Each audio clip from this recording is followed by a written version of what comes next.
Welcome everybody to the second day of our conference, the Cape Breton Highlanders and the Shaping of Canada Conference on Military and Social History. Yes, we are a few moments late and my heart is beating a little faster due to the technological worries, but it sounds now that we've got everything sorted away. So I'm very pleased to announce our first session today, which looks at histories of service, lived experiences of the Canadian military. And our first speaker on this session is going to be Dr. Scott Sheffield, who is an associate professor in the history department at the University of the Fraser Valley. He has authored 3 books and dozens of articles on Indigenous experiences of warfare in Canada. His research expertise encompasses Canadian history, settler Indigenous relations, and military history more broadly. Sheffield's work will be a major contribution to this conference as he incorporates Indigenous experiences within the study of Canada's military as well as overseas conflicts. Specifically, he's going to be bringing in some cases as well of Mi'kmaq experience in his discussion today. So if we could welcome Scott Sheffield.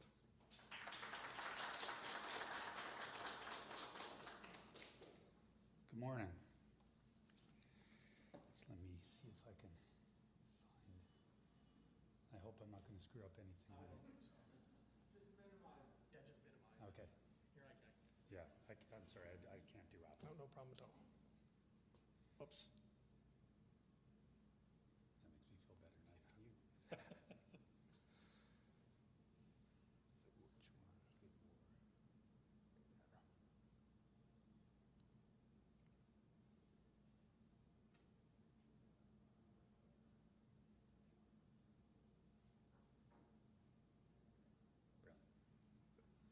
Cheers.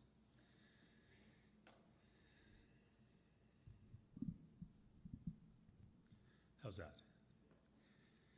All right, sorry, I need these two. I blame thousands of hours of reading microfilm. All right, I wanted to begin today by acknowledging that I'm honored to be a guest here, the ancestral, unceded and beautiful territory of the Mi'kmaq people.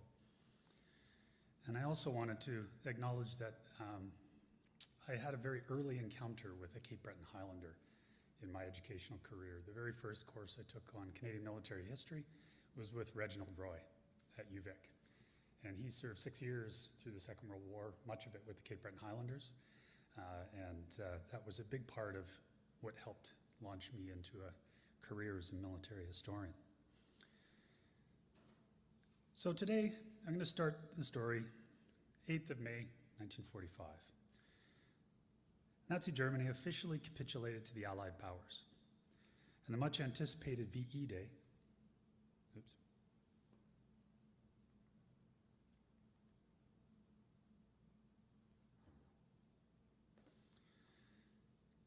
was an occasion for celebration across all of the victorious combatant nations. And similar scenes erupted here across Canada as did elsewhere, marked by ticker tape and bunting, dancing, bands, kissing, and spontaneous acts of joy and relief. And for those nations still heavily involved in the war in the Pacific, VJ Day in August sparked similar scenes, though perhaps less so here in Canada, where for us the war, in capitals, was of course the war in Europe. And these critical dates in 1945 finally brought peace and opened up, after years of anxiety, discipline, and sacrifice, a new era for these societies. Both service personnel and civilians faced the future with hopeful anticipation. For the victorious, the Second World War has increasingly come to be represented as the good war of the 20th century. It was untainted by the soulless and seemingly pointless attritional warfare of the Great War, or the moral murkiness that sometimes enshrouded later conflicts like Vietnam. The Second World War, by contrast, appeared uncontestably righteous and ably fought. Who could argue that defeating Hitler and the other totalitarian Axis states was anything but necessary and good? Much less discussed, the aftermath of the Second World War for those individuals and communities who lived through its sacrifices and challenges was just important to fostering the memory of the Good War as anything that happened during the war itself. After the First World War, the vindictive peace treaties, the economic hardship of the post-war years, and the global influenza pandemic, which killed millions, all left a sour taste in the mouths who'd fought the war to end all wars. We'd won the war, but somehow we managed to lose the peace, it felt. And so Allied governments the second time round worked very hard to try and avoid a repeat of that experience. This time here in Canada and in other Western Allied nations, the transition to peace was much smoother, and without the sharp recession that had marred 1918, 1919, 1920. This time around, generous veterans' benefits and a growing social welfare system ensured that the million-plus veterans here in Canada successfully transitioned back into the civilian economy. In part due to this, Canada entered into a decades-long period of almost uninterrupted prosperity that lasted through into the 1970s. And it is this post-war experience, this positive post-war aftermath, that is so important to our present-day sentimental view of the Second World War as the Good War. For Indigenous peoples, however, their experiences of the war and of the post-war, both for those in the military and those here on the home front, those don't fit the familiar cadence and comforting patterns of the Good War experience that Canadians at large went through. For both Indigenous service personnel and civilians, the transition from war to peace was complex and problematic, though in distinct ways that diverged from non-Indigenous patterns. Indigenous peoples may have helped to win the war, but in many ways they also lost the peace after 1945.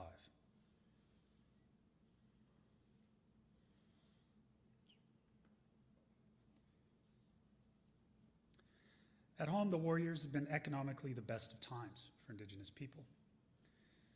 Traditional employment in resource industries boomed. Demands to maximize agricultural production meant that on-reserve farming was massively amplified. And a booming wartime industry, combined with, of course, hundreds of thousands of Canadians enlisting in the services, created a voracious demand for labor, where even Indigenous people could find work readily with good incomes. And particularly after the Depression years, where they were the first to be fired and the last to be rehired, the war offered a time of unprecedented prosperity for Indigenous communities, arguably the most prosperous they have ever been after colonization, particularly with young Indigenous men also in uniform and sending home assigned pay and dependence allowance. And so the prospect of the return to peace at the end of the war was faced with something more ambivalent in Indigenous communities. Yes, they shared the joy, the relief, and the eagerness to see the return of loved ones from overseas that other Canadians did. But the end of wartime conditions and the return of peace presented prospects ranging from ambivalent at best to downright bleak in terms of their economic prospects going forward. Like women in the workforce, First Nations workers also faced pressures to make way for returning veterans. Now, the overall trend was loss of jobs, and in some places, wartime employment improvements were not entirely reversed. So you do see some cases, for instance, where the foundations of a particular region's employment opportunities for Indigenous people would be altered in ways that lingered after the war. That happened along the BC coast after the internment of the Japanese population. Japanese men and women filled an important component to the Pacific salmon fishery, and their places in the cannery were taken by Indigenous women and in the fishing fleet by Indigenous men, by and large, up and down the West Coast. And those positions remained after the war for decades. Far more widespread acceptance had been achieved through wartime contributions. Far from a widespread acceptance achieved through wartime contributions, the war's end mostly marked the end of Indigenous people's relative prosperity and a return to the margins of Canada's economy.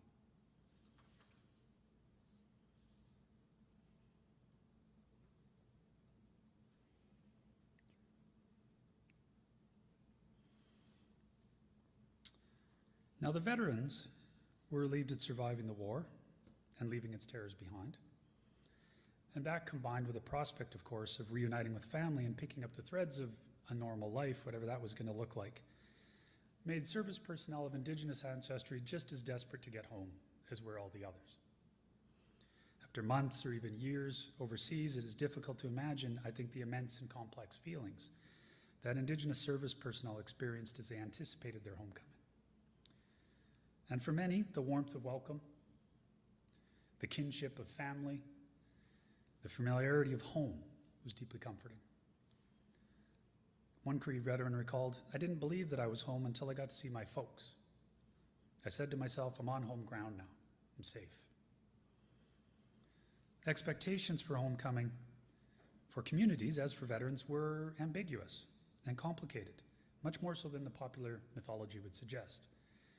Not all received the return of conquering warriors. Amongst Coast Salish peoples in the Pacific Coast, for instance, veterans recalled that the tragic part is our people looked down on us. They said, "Why did you have to go and join? It wasn't your fight." After we came back from overseas, many of us fell back into the little cracks and holes in our villages, into obscurity. And that hurt a lot of the old veterans. They never did come forward. They never did attend big gatherings. The people of authority amongst our people didn't want them to be recognized that way. And that's what hurt us as veterans, myself as a veteran. Others were welcomed home much more warmly. But the cultural and contextual conditions in each community and each individual veteran's experience shaped a kaleidoscope of experiences that is difficult to consolidate. I think another important factor to recognize as well for returning Indigenous veterans is that they were buoyed up by the tremendous level of acceptance and respect that they had experienced in the services. In the armed forces, they were just one of the guys. For the first time, and often for the last time in their life, they were expected for their capabilities and their character, and who they were or their background didn't matter. And many of them expected that to continue on into civilian life. Perhaps such high aspirations could not help but fall short. To returning veterans, it was immediately clear, however, that the wartime spirit of solidarity and egalitarianism they'd experienced in the forces quickly dissipated upon their return. Many of them had excelled in the armed forces, learned skilled trades, developed linguistic aptitude in English or French, and gained experience and confidence working alongside settler people. And they were optimistic about their opportunities going forward. But this too was often going to be disappointed. As one First Nations veteran recalled, "As long as you're on the reserve, the nearest town won't have anything to do with you. They just regard you as nothing." And that's how we were treated. We were just another Indian. When we were discharged, they told us that we would get first choice of any job at all. That was impossible. I mean, you go out, and I've been rejected so many times. Also challenging for a lot of returned Indigenous servicemen and women after their military service was struggling to return to the level of subservience that was required and expected of them by Indian agents and other Indian Affairs officials. They expected a certain level of obsequious kowtowing. One veteran, however, recalled, especially at that age when I came back, I was bitter against the Indian agent, the Indian Act, the government, and a lot of veterans, frankly, weren't prepared to put up with that bullshit anymore. They just weren't. And this was really troubling because they were often dependent, as you'll see in a bit, on that Indian agent for successful access to their veterans' benefits. We also see an overall pattern of mobility and restlessness for many Indigenous veterans, and I think for many veterans overall. Cree veteran Isaiah Halkett summarized that maybe they just needed to find something they couldn't find at home. And so many moved from reserve communities into urban centers, becoming part of a wave of post-war urbanization for Indigenous people. While they'd been overseas, there'd been a lot of talk about extensive veterans benefits that were going to be available for them, about an exciting new order that Canadians hoped to build in the wake of the conflict. And that only amplified then those heightened expectations. Central to the Indigenous veterans' transition to civilian life was the support available to returning servicemen and women from a thankful country and government. Veterans Charter was a blend of financial rewards, transitional funds, training provisions, employment support and or advantages, loans for land or business development, disability pensions, and a variety of other miscellaneous measures. And the relative success of the reestablishment measures for the vast majority of returned service personnel really contributed massively to our perception of that conflict as the good war. Most Canadian veterans came home and successfully transitioned into a prosperity and a middle class or better existence in the years after the Second World War. That's our narrative.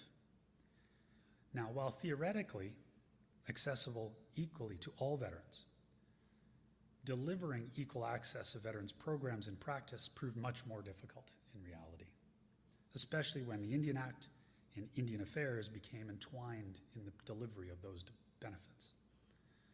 For instance, the Indian Act prevented status Indians living on a reserve from accessing loans because banks were forbidden to foreclose or seize property from a reserve. Reserve lands were held in trust by the Crown for the benefit of a particular band. But the Veterans Land Act itself required a veteran to have clear title to a piece of land for a combination loan and grant totaling $6,000. And if you paid that off on schedule, the last $2,320 would be given as a grant, and you wouldn't have to pay that off. Obviously, that's not going to work on a reserve. So instead, the government recognized this, and Section 35A was inserted into the legislation, making the $2,320 grant portion available to First Nations vets who settled on reserve lands. This was nowhere near enough to establish a viable farm. Even the $6,000, one of the main architects of the Veterans Charter claimed was about a third of what was actually needed to make an economically viable farm. And that's one of the reasons why in the years that followed, additional loan programs would be established for Veterans Land Act settlers and veterans, none of which would have been available to Indigenous on-reserve veterans. Arguably more problematic, however, was the separate administrative system developed to manage First Nations veterans' reestablishment. Indigenous veterans fell into a sort of hazy jurisdictional space between Indigenous and veterans administrations. I found one circular letter from the Indian Affairs Branch in Ottawa to its field staff. And it said, the Indian Affairs Branch is not responsible for veteran legislation or administration, excepting administration of grants made under Section 35A of the Veterans Land Act. The branch, however, has everything to do with Indians, which gives you a bit of a sense of the haziness we're talking about. The responsibility typically for the veteran was his own, to look after his own civil reestablishment. The onus was on him to go to a Veterans Affairs counselor to seek support, advice, and to figure out and apply for the appropriate programs, whether they were university, vocational, agricultural. However, that wasn't the case for First Nations. For them, that onus was transferred to the Indian agent. During one veteran's demobilization, Wilfred Westeste, he was listening to a talk by an NCO who was advising men of where to go where they could learn about the various options available to them. And he recalls the advisor saying, oh, by the way, he said, you Indian boys here, he says, you don't go to any of these. He said, you go back to the reserve, the Indian agent will look after you. As a result, First Nations veterans were almost entirely dependent for their successful civil reestablishment on an overworked civil servant of uneven capabilities, who was probably a patronage appointment, dating back to the pre-war era, who was generally ill-informed about the diversity of programs available to veterans, and sometimes only inclined to tell the veteran what he thought that veteran was actually capable of, rather than all the options available to him. So he might not have told him that he could have completed his high school, or if he actually had completed high school, that the option of either vocational school or university was there. Virtually no Indigenous veterans opted for the educational options.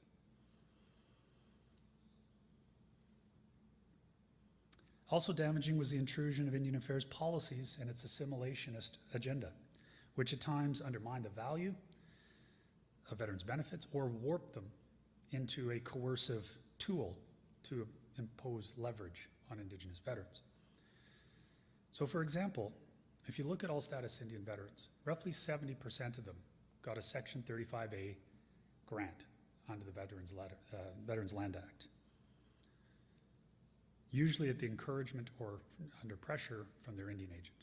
Now that's very unusual. If you look across the board, maybe 15% of all veterans, memory serves, actually opted for Veterans Land Act options. So this is totally different sort of trajectory for Indigenous veterans. Now this, part of the reason that the Indian Affairs agents were advised to do this was that this offered the option to the largest pot of money for the veteran. So there was some good intention in doing so. But it was also almost universally used on reserves to build a house, or at least the majority of a house. It wasn't enough to finish a house. It would get you to basically bare stud walls in the inside. Now, getting a house might improve quality of life in the short term, but that wasn't the purpose of the Veterans Land Act. The Veterans Land Act was one of the 3 major reestablishment programs that was instead intended to establish a veteran in a career that could help him to sustain himself and his family going forward. It wasn't necessarily just a housing program. Essentially what the Indian Affairs branch was doing was using Section 35A grants to subsidize their inadequate on-reserve housing budget at the expense of the veterans. And here in Nova Scotia, there was an additional and problematic decision. Mi'kmaq veterans faced an added challenge because here, Indian Affairs utilized the VLA grants as a stick and a carrot, designed to coerce servicemen and women to abide by Indian Affairs policies to try to concentrate all Mi'kmaq in Nova Scotia onto 2 reserves because it would make administration easier for Indian Affairs at Eskasoni and Shubenacadie. And so in Nova Scotia, veterans were only permitted to get a Section 35A grant if they agreed to have that house built on one of those 2 reserves and moved to them. And quite a few did, but subsequently grew disenchanted because they had left their family, their home, and what they knew behind. And so many of them then later returned to their own communities, leaving behind them the only tangible benefit of their Veterans Charter.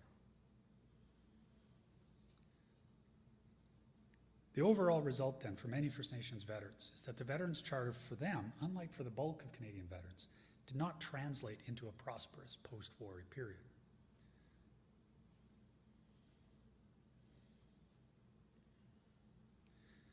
Overall, then, the narrative of hopeful anticipation about the end of the war and the broader warm, fuzzy aura that enshrouds the Second World War, evident in so much of our literature, our popular memory, I think needs to be tempered somewhat with the more ambivalent experiences of Indigenous peoples.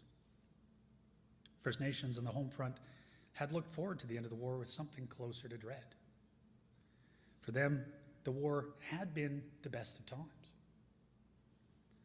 But peace promised only a return to the margins and to poverty. First Nations service personnel, by contrast, shared all of the urgency and excitement about returning home with the added optimism of having finally been accepted as an equal after 6 long years of war. But their enthusiasm was also going to be shattered on their homecoming. It's not that the war had not made a difference or that their veteran status didn't matter. It did, and so there was some of that magic that lingered to the veteran status for Indigenous veterans. But all too often they would find after they returned home that that status was trumped by Indian status, that they moved from being an Indian soldier to an Indian veteran to just an Indian. And the mechanics of administering the benefits demonstrated, I think, the continuing limits of acceptance in Canadian society and the circumscribed inclusion of Indigenous peoples in its national social citizenship. Thus, while the Second World War and the resulting Veterans Charter benefits had the possibility, at least, to provoke change in the socio-economic position of Indigenous veterans and their families, the overall impact was really muted. First Nations may have had some of that good war, but they most definitely lost the peace that followed. Thank you.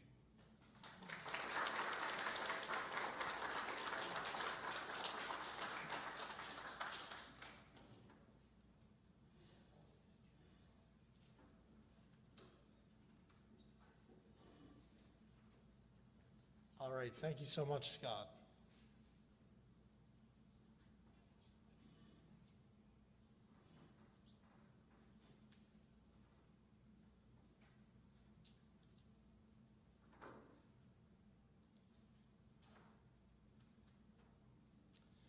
Okay, Hyacinth, could you try turning on your microphone and your video?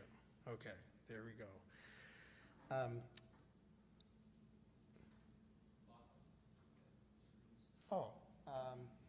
One moment.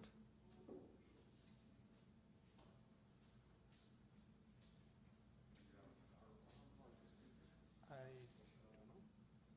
Was it when the PowerPoint went off? Give us a second, Hyacinth, sorry. Okay.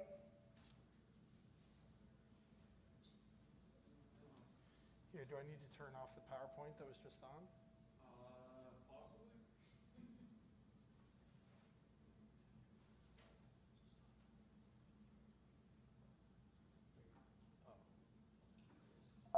Whoop.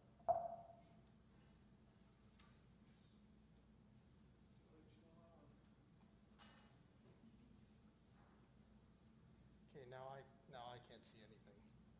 Oh, here we go. Okay. There, now we're good. Okay. Always the trouble with, these hybrid conferences, right?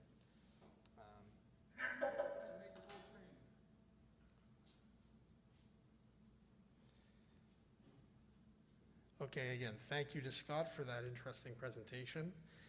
Next, we have Dr. Hyacinth Simpson, who is an associate professor in the Department of English at Ryerson University, where she specializes in Caribbean diaspora, and Black Canadian literature and cultures.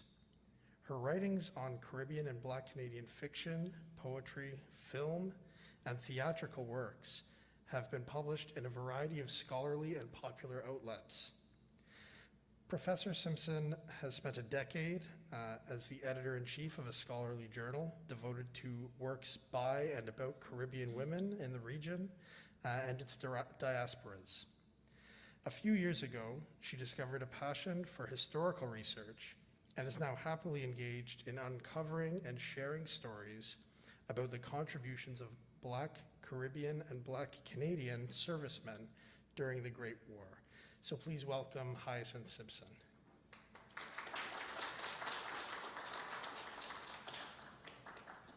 Thank you, everyone. Good morning. Wonderful to see the room. Yes. There. Thank you.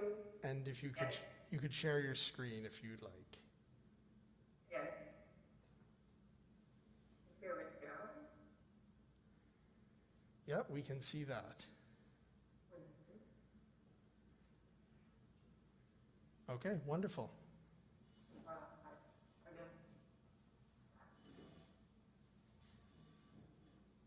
We lost it. There we go. We can see that again. All right, whenever you're ready. It keeps going away. Anyway, I'll just keep it up as it and don't open it in that way. Okay. All right, good. So thank you for your invitation, Professor McKinnon, to present at the Cape Breton Highlanders and the Shaping of Canada conference. And thank you too for the audience that is gathered on a Saturday morning so early to listen to my presentation and those of my fellow panelists. I was online for this yesterday on the YouTube channel watching those sessions, and I really enjoyed them. So I'm looking forward to the rest of the programming for today. The title of my presentation, as you can see, is In Living Color, Black Servicemen in the Canadian Expeditionary Force, 1914 to 1980. Most, if not all of us in the room and in the online audience will have heard the Minister of National Defense to make a formal apology for the treatment that the black servicemen in the No. 2 Construction Battalion, a segregated unit in the Canadian Expeditionary Force, received while serving during the First World War. Information about the intent to apologize circulated quickly over the airwaves and online, and all indications are that it was hailed as good news in various quarters. Exactly how the formal apology will be worded and what commemorative activities it will frame and result from it remains to be seen. It is clear, however, that the promised apology has not only increased public awareness of the battalion's existence, but that in the wake of the Black Lives Matter protests of 2020, it signals that Canadians are ready to properly acknowledge World War I service of Black Canadian men and give them a place among the nation's war heroes. Of course, this promised apology is not the first public act of acknowledgement of the No. 2 Construction Battalion's existence. In January of 2016, the No. 2 Construction Battalion's stamp, this one here, was issued in Canada, in Canada Post's Black History Month series, with almost 1.5 million units going into circulation. As well, since the early 1990s, men of the battalion have been celebrated annually by their descendants, by black communities, and by Canadian forces at Pictou, Nova Scotia, where a polished stone monument and plaque were unveiled in 1993. And I think many of you know that Market Wharf in Pictou was designated a National Historic Site in 1993 to commemorate its role as headquarters for the battalion. Indeed, in Canadian military history circles, the No. 2 is one of the most cited units. But heightened public interest in the No. 2 since the announcement of the intent to apologize has put two very important concerns into sharp relief. First, that the attention given to the men of the No. 2 often eclipses, even erases, the contributions made by other black men in non-segregated units in the CEF. Increasingly, it is becoming less a case of the No. 2 simply functioning metonymically for black service in the CEF, and more that the constant citing and singling out of this unit is resulting in the No. 2 being taken up as the example of black First World War service. When the No. 2 embarked at Halifax in March of 1917, the number of black NCOs and rank and file on the nominal roll was just over 600. But reliable estimates put the number of black men served overseas and at home in the CEF between 1,200 and 1,500. So the No. 2 was just about half of the estimated number of men served in the CEF. So the history of the No. 2, while very, very important, cannot, should not be taken as fully representative of black World War I military experience. For example, while it is true that the widespread rejection faced by black individuals was the main catalyst leading to the creation of the No. 2, the fact remains that hundreds of other black men had service experiences unique to the cultures of the various non-segregated units with which they served. What those experiences were and what they could reveal about the operations of the CEF during a conflict that was often described as a white man's war is yet to be investigated. And it's an important investigation to undertake.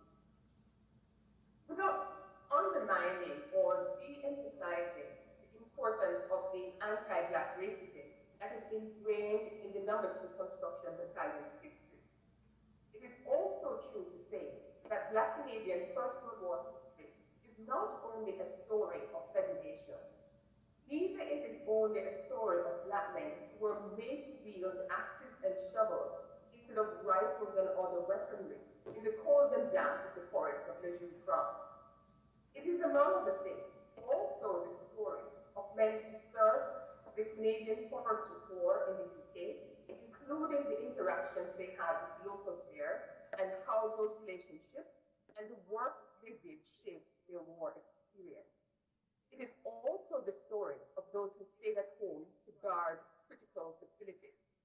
And it is also the story of the approximately 113 Black volunteers and conscripts who served in France and Belgium outside the No. 2 Construction Battalion or the forestry companies, men with distinguished records who boasted among their military achievements a military cross, a Distinguished Conduct Medal, and 7 military medals.